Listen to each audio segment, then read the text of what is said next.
Hulk पूरे दिन धरती की रक्षा में लगा रहता है। कभी ज्वालामुखी के फटते लावे को अपने हाथों से मोड़ देता है, तो कभी आसमान से गिरते उल्कापिंड को हवा में ही रोक देता है।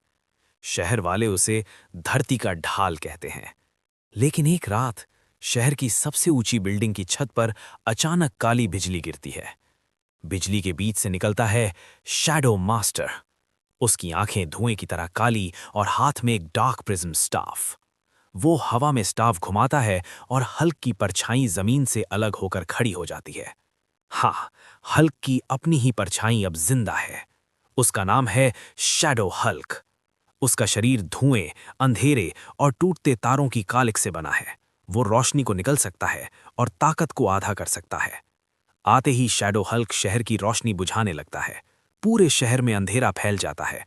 गाड़ियां टकराने लगती हैं, लोग चीखने लगते हैं। असली हल्क गुस्से में उस पर हमला करता है। पहला मुक्का, लेकिन मुक्का उसके शरीर से आर पार निकल जाता है। दूसरा वार, शैडो हल्क धुएं में बदलकर पीछे आ जाता है और हल्क की ताकत सोख लेता है। शैडो मास्टर हंसता है, जितना गुस्सा करोगे उतना कमजोर हो जाओगे। धीरे धीरे हल्क की चमक फीकी पड़ने लगती है। समझते हुए कि सिर्फ ताकत से लड़ाई नहीं जीती जा सकती, हल्क शहर छोड़कर हिमालय की बर्फीली गुफाओं में चला जाता है। वहां उसे एक प्राचीन ऊर्जा चक्र मिलता है, ल्यूमिनस कोर। किताबों में लिखा था, अंधेरे को हराने के लिए रोशनी से ज्यादा शांति चाहिए। हल्क पहली बार ध्यान करता है। उसका गुस्सा शांत होने लगता है। उसकी गामा ऊर्जा स्थिर होकर सुनहरी रोशनी में बदल जाती है। वो अपने चारों तरफ लाइट ऑरा आर्मर बना लेता है। ये कवच ताकत से नहीं, संतुलन से चलता है। हल्क शहर लौटता है। अंधेरे और रोशनी की अंतिम जंग शुरू होती है। शैडो हल्क उस पर अंधेरे के तूफान फेंकता है, लेकिन लाइट ऑरा उन्हें सोख लेती है। हर बार जब शैडो हल्क ताकत चुराने की कोशिश करता है, उसे सिर्फ शांति मिलती है। उसका शरीर कमजोर होने लगता है। हल्क दोनों हाथ जोड़कर एक सोलर पल्स छोड़ता है।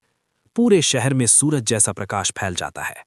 शैडो हल्क चीखते हुए धुएं में बदल जाता है और हमेशा के लिए गायब हो जाता है। शैडो मास्टर भागने की कोशिश करता है, लेकिन हल्क उसकी डार्क प्रिज्म स्टाफ तोड़ देता है। शहर फिर से रोशनी से जगमगा उठता है। लोग चिल्लाते हैं, धरती का ढाल जिंदाबाद। लेकिन तभी आसमान में एक और दरार खुलती है। इस बार उससे आती है लाल आग जैसी रोशनी और एक आवाज गूंजती है, अब आएगा असली विनाश। क्या हल्क अगली जंग जीत पाएगा? अगर आप चाहते हो कि हल्क की अगली लड़ाई और भी खतरनाक हो, तो जल्दी से लाइक और सब्सक्राइब दबा दो, क्योंकि असली तूफान अभी बाकी